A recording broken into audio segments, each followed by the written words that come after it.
Magandang umaga! Kumusta po? Narito po ulit ang update natin para sa lagay ng ating panahon.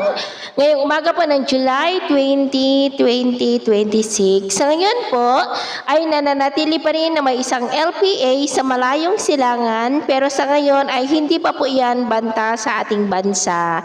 At sa atin naman pong widmap forecast, ang habagat ay patuloy pa rin na nandyan sa kanluran po ng Luzon. At sa susunod na mga araw, bago mag-weekend ay posible ulit na may sama ng panahon na lalapit sa ating area of responsibility at kung makapasok yan at maging bagyo ay tatawagin sa local name na Quiapo pero nananatili pa rin na lilihis ang direksyon nito sa ating bansa at bahagya rin nito na mahatak ang habagat sa mga susunod na araw.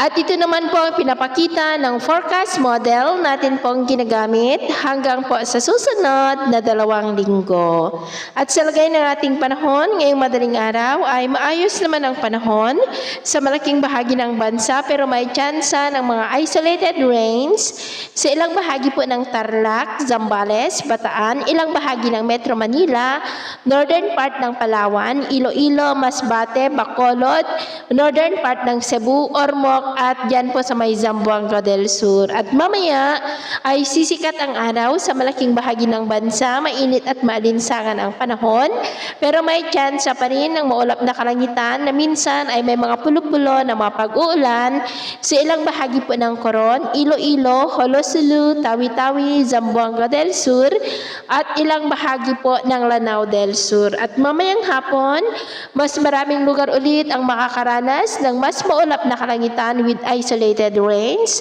sa ilang bahagi ng Cordillera, Ilocos Region, ilang bahagi ng Cagayan Valley, Pangasinan, Tarlac, Oriental Mindoro, Camarines Sur, Albay, Sorsogon, Masbate, Palawan, Kabisayaan at Mindanao. Kaya mag-ingat pa rin tayo sa mga banta po ng mga pagbaha at pagguho ng lupa.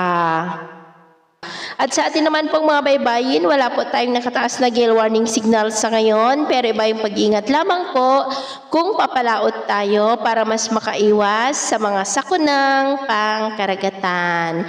So yun po ng latest update natin sa araw na ito. At ako po muli si James na nagsasabing sa kahit na pagsubok po na darating sa ating buhay, huwag po tayong mawawalan ng pag-asa. Thank you and God bless!